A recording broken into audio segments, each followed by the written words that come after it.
welcome to our Bank Holiday weekly mailing. And it's been a really hot week here at school. And this term is a real strange combination of things that are really very measurable, but also some of those things which we find more difficult to capture.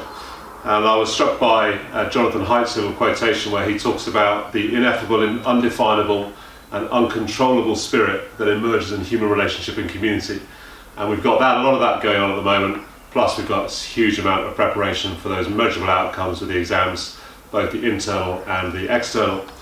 And I just got a few things to share with you today. Some study leave tips, as our GCSE and A-level students will be taking their study leave from next week, but also just some highlight events that are coming up in this term.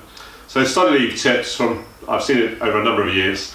Firstly, the key bit I think is that rhythm. So maintaining that regular rhythm, reflecting the school day is often the best because it's familiar. So a good start to the morning, getting up early and getting through that school day is pretty key.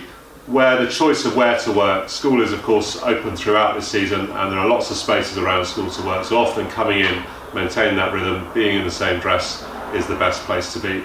But if home works better, then again, just thinking about that location during the day.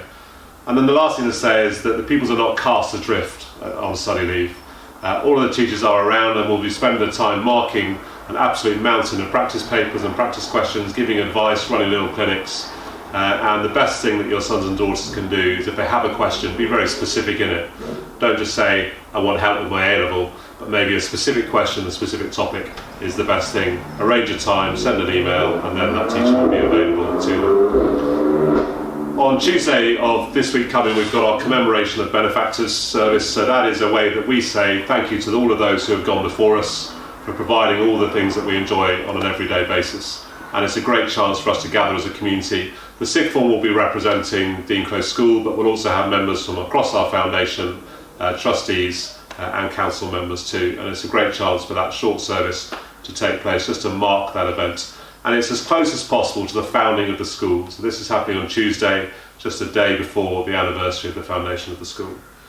And then a couple of events to think about. So on Saturday the 21st of June is our speech day. Please do get that in your diaries. It's a really important time for us to celebrate as a community those things that are ineffable and undefinable that I mentioned earlier, and just to have a lot of fun together, spend time meeting other parents, chatting to other parents and seeing what's going on. And particularly if your son or daughter is in their final year of schooling, that's a really good day, and there's a whole series of events happening at that time, so look out for more information on that. And then just to let you know what's happening in the week after speech day, this is Monday the 23rd of June until the Friday.